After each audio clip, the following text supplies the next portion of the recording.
મૂડીની પાટ ઉપર 7મી પેઢીએ ચાંચોજી થઈ ગયા. એક વખત હળવદના રાજરાણા કેસરીજી, ધ્રોળના રાજા અને ચાંચોજી એક સાથે ગોમતીજીમાં નાહવા ગયા હતા.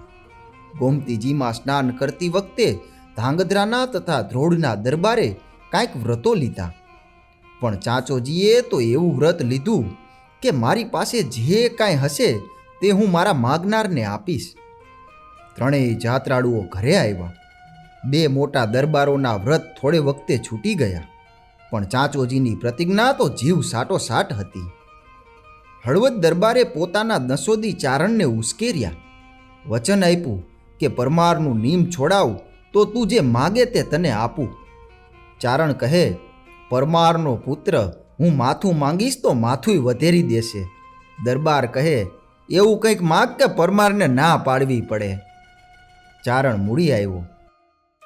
ભર કચેરીમાં દેવીપુત્ર અને અગ્નિપુત્ર ભેટીને મળ્યા. ચાંચોજી કહે, કવિરાજ, આશા કરો. બાપ, તમથી નહીં બને. શા માટે નહીં? માંડવરાજ જેવો મારે માથે ધણી છે. આ રાજપાટ ઉપર તો એની ધજા ફરકે છે, મારી નહીં. કોઈ દિવસ આ રાજપાટના ગુમાન કર્યા નથી. માંડવરો ધણી એની લાજ રાખવા જરૂર આવશે. અન્નદાતા, મારે તારી રીધી સીધીની એક પાયે નથી જોતી. તારા લાખ પસાવ પણ ન ખપે. તારા માથાનો પણ હું ભૂખ્યો નથી. જે માગવું હોય તે માગો. ચારણે ગોઠણભેર થઈને દુહો કહ્યો કે અસ આપે કે અધપતિ, દે ગજ કે દાતાર, સાવજ દેમું સાવ ભલ, પાર કરા પર માર.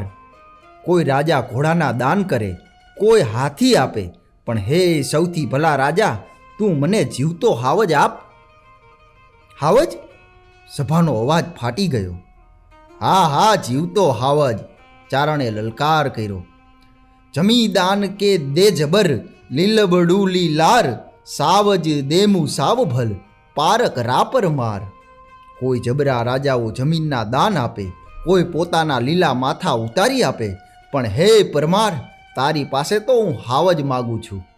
હાહાકાર કરીને આખી કચેરી તાળુકી ઉઠી. ગઢવા, આવું માગીને પરમારની આબરૂ પાડવામાં વડાઈ માનો છો કે? ચારણે તો બિરદાવડ ચાલુ જ રાખી કે ક્રોડ પસા કે કવિયંદને, લાખ પસા લખવાર, સાવજ દેમું સાવ ભલ, પારક રાપર માર. તું બીજા કવિઓને ભલે ક્રોડ પસાવ અને લખ પસાવના દાન દેજે, પણ મને તો હે પારકરા પરમાર હાવજ જ ખપે. ગોજારો ગઢવો. સભામાં સ્વર ઉઠ્યો. ગઢવીએ ચોથો દુહો ગાયો કે દોઢા રંગ તું ને દવું ને સોઢા બુદ્ધિ સાર, મોઢે ઉજડે દે મને, પારક રાપર માર. હે સારી બુદ્ધિવાળા સોઢા પરમાર, હસતું મોં રાખીને મને હાવજ દેજે, એટલે હું રાજાઓની કચેરીમાં તારા દોઢા વખાણ કરતો કરતો જ કસુંબો લઈશ. ચાંચોજીના મુખની એકેય રેખા બદલી નહીં. મોં મલકાવીને એણે કહ્યું, કવિરાજ, આવતીકાલે પ્રભાતે તમને હાવજના દાન દેશું. મધરાતે માંડવરાજના થાનકમાં જઈને ચાંચોજીએ અરજ ગુજારી, એ સૂરજદેવ, જીવતો હાવજ સી રીતે દઉં? તારી ધજા લાજે નહીં એવું કરજે દેવ. દેવળીના ઘૂમટમાંથી ધણ ધણાટી દેતો અવાજ આવ્યો કે હે ક્ષત્રિય, એમાં મારી પાસે શું આવ્યો? મારા ડુંગરમાં આટલા સાવજ ડણક દઈ રહ્યા છે. તું ક્ષત્રિય છો તો એમાંથી એકાદને જાલી લે. બીજો દિવસ થયો. પ્રભાતે આખી કચેરીને લઈને ચાંચોજી ચોટીલાના ડુંગરમાં ગયા. ચારણને કહ્યું, ચાલો કવિરાજ, હાવજના દાન આપું. પરમારના ચારણોએ બિરદાવડી ઉપાડી. પાંચા અડીચીર પૂરિયા, વિઠ્ઠલ તે વણ પાર, શરમ રાખ ચા ચાતણી, જગદી સણગજદાર. ત્યાં તો ત્રાળ દેતો એક સિંહ નીકળ્યો.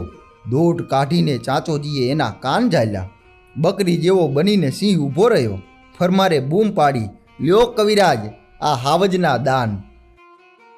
ચારણ પાછે પગે ભાગવા લાગ્યો. ત્યારે ચાંચોજીએ સાદ કર્યો, ગઢવા, 9 લાખ લોબડિયારીઓ લાજે છે.